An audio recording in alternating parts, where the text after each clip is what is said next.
వెళ్ళి శ్రీలంక ప్యాలెస్ లో పడుకొని చిల్ అవుతా ఉండొస్తాను. నేను బతికే ఉన్నానని చెప్పుకోవడానికి వస్తున్నావు తప్పితే నువ్వు చేస్తుంది కూడా ఏం లేదు. బురద రాజకీయాలతోటే కదా నువ్వు 11 సీట్లకు పరిమితమైంది.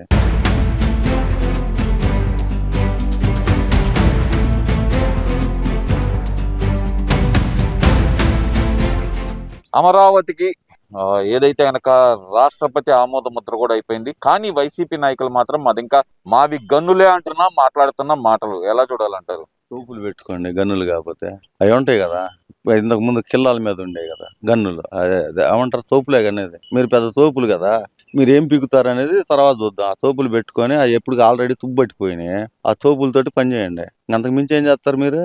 చేయగలిగింది కూడా ఏం లేదు మీకు చేయగలిగింది అది ఒక్కటే. తుప్పు పట్టిపోయిన గన్నులు, పనికిరాని గన్నులు పెట్టుకొని తిరగండి. ఒక్కోడు వెనకమాల పెట్టుకుంటారా, ముందు పెట్టుకొని తిరగంటారు నాయన. అంతకు మించి చేయగలిగింది ఏముంది? మీరు చేయగలిగింది కూడా ఏం లేదు. మీరు చేయాలనుకుంటే మినిమం 400 మెజార్టీ రావాలి పార్లమెంట్ లో. ఎక్కడ నీకు 263కి 175 రావాలి. 175 వస్తే అప్పుడు నువ్వు ఏమన్నా బిల్లు పాస్ చేస్తే అయిద్దేమో. లేదనుకో, నువ్వు పెట్టింది అది ఉంది కదా, ఏందది మావి గన్నం, ఆ మావి గన్నం మాగిపోయిన గన్నం ఏదో ఒకటి అప్పుడు చూద్దాంలే కానీ పని చూసుకోపో.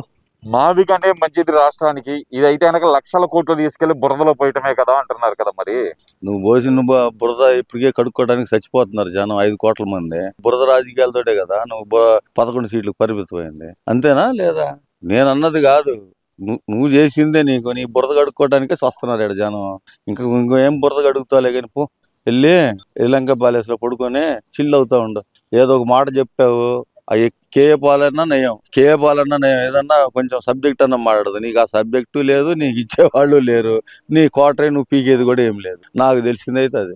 నేను వస్తానికి అమరావతి రాజధానిగా ఉండదు, మారుస్తాను, నా ఇష్టం వచ్చింది, మీరు మార్చగలేదు, నేను మార్చలేనా అంటున్న జగన్. మరి నీకు చేత అయితే రాష్ట్రపతిని కూడా మించిపోయిన స్థాయి నీది అయితే అప్పుడు చూద్దాంలే. రాష్ట్రపతి గారు ఇచ్చేశారు, గెజిటెడ్ నోటీస్ ఇచ్చింగానే నువ్వు దాన్ని డైవర్ట్ పాలిటిక్స్ చేయడానికి ఏదో నిన్న ఒక ధర్నా ఒకటి పెట్టినట్టుండే ఏబీఎన్ వాళ్ళ మీద పెట్టిన తర్వాత రోజా ఒకటి వాగుతుంది, కుక్క ఆగినట్టు ఆగుతుంది. ఎందుకు లేదా నోరు పెడితే దరిద్రం అని చెప్పేసి మేలకొండ ఊరుకుంటున్నాం. అవునా? నిజమే కదా. ఏం మాట్లాడుతున్నావు రోజా? ఆయన ఏమన్నాడు? మీకేం అర్థమైంది? మీరు అసెంబ్లీలో చేసిన అరాచకానికి ఇప్పటికీ రికార్డులు ఉన్నాయి. పేర్ని నాని కానీ, లేకపోతే అంబటి రాంబాబు కానీ, లేకపోతే కొడాలి నాని కానీ, రోజా కానీ ఏమంటా అన్నా జగన్ అన్నా నీ మాటే వేదం అన్నా. ఇయే కదా మీరు చేసింది. అసెంబ్లీలో మీరు చేసిన తీర్మానాలు ఏంటి? రాష్ట్రానికి చేసిన అభివృద్ధి ఏంటి? అది చెప్పట్లా.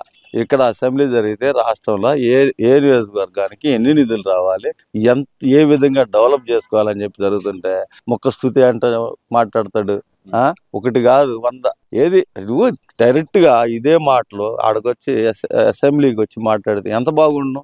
నేను కూడా సలహా ఇట్టానని కాదు, నీ సలహా ఇచ్చేవాళ్ళు ఎవరో నాకైతే తెలియదు. కానీ నువ్వు కూడా అసెంబ్లీకి వచ్చి ఈ ప్రెస్ మీట్లు ఎందుకు రానాయన? నీకు వచ్చి ఒక కామెడీని అవడం తప్ప. నువ్వు వచ్చావంటే టీఆర్పీ రేట్లు పెరిగిపోతున్నాయి. నేను బతికే ఉన్నానని చెప్పుకోవడానికి వస్తున్నావు తప్పితే నువ్వు చేస్తుంది కూడా ఏం లేదు. రాష్ట్రానికి నీ మూలన ఒరిగింది కూడా ఏం లేదు. ఒక పోలవరం అయినా పూర్తిగా వచ్చావా? లేదు. ఒక రాజధాని అయినా కంప్లీట్ చేసావా? మూడిట్లో ఒకటన్నా చేసావా? అది లేదు. ఏం చేస్తావు? నువ్వు చేయగలిగింది ఏందో చెప్పు నాయన. ఎవరికి ప్రెస్ మీట్లు పెట్టుకోవటం, శ్రీలంక ఇక్కడ 1 గంట ఉంటావు, తర్వాత మధ్యాహ్నానికి శ్రీలంక ప్యాలెస్ వెళ్ళి పడుకోవటం. 2 తప్పితే నువ్వు చేస్తుంది రాష్ట్రానికి వరగబెట్టింది ఏం లేదు. పోని ప్రజల్లో తిరుగుదామంటే నీకు ఆ ధైర్యం కూడా లేదు. నీకు ధైర్యం ఉంటే ఇంకోసారి చెప్పు, 29 గ్రామాల్లో పాదయాత్ర చేయి, అక్కడి నుంచి మొదలుపెట్టు. నీదేదో తెలిసిపోద్ది. జనం వస్తున్నారా, రావట్లేదా, ఏం చేస్తున్నారు. చాలా ఆశ ఉంది మీకు. ఏముంటదండి, మాకు ఆశ ఏముంది? మీరు వస్తారేమో ఎదురు చూస్తున్నా. డీజిల్ పెట్టిస్తా, నేను కూడా డీజిల్ పెట్టిస్తా. అర్థమైందా? అంటే 29 గ్రామాల్లోకి వచ్చి ఆయన నడక మొదలు పెట్టే అవకాశం ఉందంటారు అసలుకి?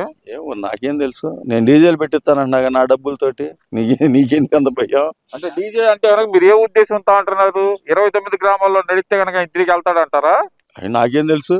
నీకు ఆ ధైర్యం ఉంటే అక్కడికి రా, 29 గ్రామాలు తిరిగి వెళ్ళు. అది అంత కమ్మ వాళ్ళదే అంట కదండి. అక్కడ కమ్మ వాళ్ళు ఎవరు ఉండారు స్వామి? అంత బీసీలు, ఎస్సీలు, ఎస్టీలు. అసలు ఆ నియోజకవర్గం ఏంటి అది? అమరావతి. వాళ్ళకి అమరావతి తీసి పక్కన పెట్టవా? ఆడుంది ఎవరు? ఆడుండే ఎమ్మెల్యే ఎవరు చెప్పు? అది బీసీలదా, ఎస్సీలదా, ఎస్టీలదా, ఎవరిదా చెప్పు? ఎస్సీ నియోజకవర్గం. మరి కమ్మాళ్ళు ఎక్కడ ఉండరు అక్కడ? నువ్వు మాట్లాడేది ఏంటి? కమ్మాళ్ళు ఎక్కడ ఉండరు అక్కడ? ఇచ్చింది వాళ్ళే కదా భూములు, వాళ్ళే భూములు. ఏదో ఇప్పుడు ఊరన్నాక 4 కులాలు ఉంటే 4 రకాల మనుషులు ఉంటారు. వాళ్ళు ఏమండి అని చెప్పి నువ్వు ఆ మాట మాట్లాడతావు ఏంటి? అమరావతి అనేది ఇంద్రుడు రాజధాని, దాన్ని మామూలుగా దీంట్లో పెట్టారు, దాన్నే పెట్టారు వీళ్ళు కూడా. అంతకు మించి ఏమైనా పెట్టారా? అమరావతిలో అమరలింగేశ్వర స్వామి ఉన్నాడు, ఆయన పేరు మీద పెట్టారు. శివుడి పేరు మీద పెట్టిన దాన్ని కూడా మీరు తప్పు పడితే ఇక దానికి ఎవడేం చేయలేదు. సరే ఏంటి మా రోజా మేడం గారు ఏంటండి అంటున్నారు, ఆమె తెగ అంటున్నారు కదా, ఇది నారా భువనేశ్వర్ గారిని గాని, అన్నా లెజినో గారిని, లోకేష్ భార్యని, అలాగే మంత్రుల భార్యలని మేము మాట్లాడితే వాళ్ళు సిగ్గుతో బయటకు కూడా తలగా మొహం చూపించుకోలేరు అనే మాట మాట్లాడుతుంది కదా. మరి నీ సిగ్గి ఆడి సితికిపోయింది నా తల్లి. రోజుకి ఒకసారి ఏమో ఆడకు పోతావు, ఆడికి చెన్నై పోతావు, చెన్నై నుంచి వచ్చినాక మధ్య మధ్యలో వచ్చి నేను బతికే ఉన్నానని చెప్పి ఇట్లాంటి దిక్కుమాలిన మాటలు మాట్లాడుతుంటావు. అంతకు మించి ఏం చేస్తావు నువ్వు? వాళ్ళ పేరు ఎప్పుడు నీ నోట్లో నాన్నతోనే ఉండాలి. అందుకే కదా నువ్వు మాట్లాడేది. మాట్లాడే వాటి గురించి మాట్లాడాలి కానీ ఓరగా మా పనికి మాలిన మాటలు మాట్లాడితే ఎవరైనా ఒప్పుకుంటారా? నీ నీతి, నిజాయితీ, నీ బొందబెట్ట ఏడుండవు నువ్వు. మహిళల్ని గౌరవించడం మన తెలుగువారి సాంప్రదాయం. ఆ గౌరవం లేకుండా ఏబిఎన్ రాధాకృష్ణ అలా మాట్లాడటం ఏంటి? అసలు మేము ఏ రోజు మహిళల గురించి మాట్లాడలేదు కదా అని వైసీపీ నాయకులు చెప్తున్నారు. నిజమేనది? కట్టికి అబద్ధం అబ్బాది, కట్టికి అబద్ధం మాట్లాడుతున్నారు. కట్టికి ఈ మాటలు మాట్లాడుతున్నారు. బోవరేసిన గారిని అవమానించిన రోజు నీ నోట్లో ఏం పెట్టుకుని తిన్నావు? లడ్డూలు తిన్నావా? ఏం తిన్నావా చెప్పాలి రోజా నువ్వు? ఆ రోజు ఆయన పుట్టుకునే అవమానించిన దరిద్రుడు ఉన్నాడు ఒకడు, పేర్లు ఎందుకులే చెప్తున్నా నేను.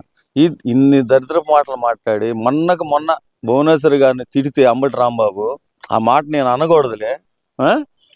వాళ్ళ అమ్మని తిడితే, వాళ్ళ అమ్మని తిట్టాడు పబ్లిక్ గా. ఇన్ని చేస్తే నువ్వు అప్పుడు ఏం నోట్లో పెట్టుకున్నావు? పరామర్శకు వచ్చావు అంబటి రాంబాబు పరామర్శకి? సిగ్గుందా నీకు? మనిషి పుట్టకేనా పుట్టింది?